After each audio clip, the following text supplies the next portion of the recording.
Okay. All right, so from here you have Define, which is good for chin. It's good for nasolabial fold. Don't backfill this one into an insulin syringe because it's really hard to push out. You could also use this one on a thinner patient in the cheek. Restylane Lift is my go-to for anywhere that's needing higher G prime, so cheeks, chin. I've even used this in the marionette lines on a patient with thicker skin.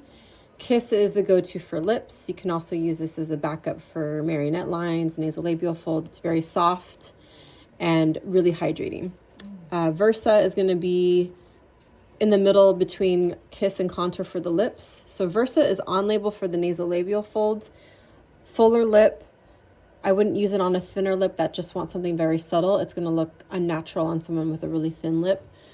Very, very hydrophilic as well, so it holds on to a lot of water and hydrating. Contour is on label for medial cheek, but I do like this on a patient who wants a more robust lip if the lip filler is not lasting.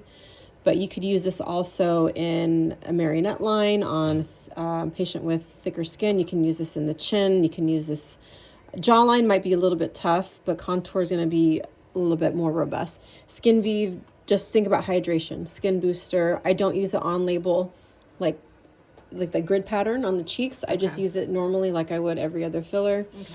So I'm using it with underneath the eyes. I'm using it in the lips, upper lip lines, just to help smooth out some of those smoker lines. Voluma and Volux. So this is going to be decent G prime, higher G prime.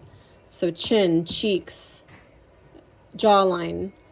And I'm now actually switching over to Volux for the cheeks on most patients because I do feel like Voluma is a little bit underwhelming. That's why I usually go to Lift. I see definitely more of a lift with Restylane Lift in the cheeks. So I'm using Volux more. I would just be careful with Volux on a thinner skin patient because it can make them look like Maleficent. Then Ultra, you don't have Ultra Plus, which these are older products, very hydrophilic. So this is where we see more migration. Oh, okay. So be careful using Ultra on someone with tight lip tissue. Be careful with Ultra on someone that has a history of migration. And I use this on a patient who needs that hydration, so maybe like an older lip. Not everybody is going to get migration. So this still is kind of my backup. It's not my first love for lips. I actually love velour for the lips.